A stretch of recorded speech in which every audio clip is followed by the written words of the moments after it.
Hi! Hello! Good morning అందరికీ. లేవంగానే ఈరోజైతే నా కండిషనింగ్ కోసమైతే నేను అకాడమీ దగ్గరికైతే వెళ్ళిపోయా. సో, అకాడమీలో నా కండిషనింగ్ అయిపోయాక ఇంటి దగ్గరికైతే రిటర్న్ అయిపోయా. యాక్చువల్‌గా ఇంటి దగ్గరకొచ్చేసిన తర్వాత నా 10 మినిట్స్ మెడిటేషన్ అయితే కంప్లీట్ చేసుకున్నా. నా మెడిటేషన్ అయిపోయాక కాలేజ్‌కైతే స్టార్ట్ అయిపోయా. యాక్చువల్‌గా ఈరోజు నా ఫ్రెండ్ అయితే హ్యాండ్ ఇచ్చాడు కాలేజ్‌కొస్తా అని. సో, నేనైతే ఇరుక్కపోయినా కాలేజ్‌లో.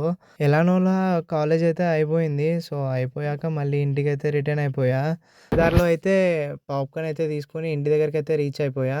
సో, ఇంటికొచ్చేసాక ఆ పాప్‌కార్న్ తినేసి కొంచెం అలా ఫ్రెష్ అప్ అయిపోయి మళ్ళీ నా ప్రాక్టీస్ సెషన్‌కైతే స్టార్ట్ అయిపోయా. యాక్చువల్‌గా నేనిప్పుడు ప్రాక్టీస్ చేసేది వచ్చేసి జాయ్ క్రికెట్ అకాడమీలో. సో, అకాడమీ దగ్గరికైతే రీచ్ అయిపోయా. సో, ఈరోజైతే ప్రాక్టీస్ సెషన్ అయితే చాలా బాగా నడిచింది. సో, సెషన్ అయితే అయిపోయింది. సో, సెషన్ అయిపోయాక కొంచెం టైర్డ్ అయిపోయా. సో, అందుకే ఇంటికైతే రిటర్న్ అయిపోయా. So, that's it for today. Meet you in the next vlog.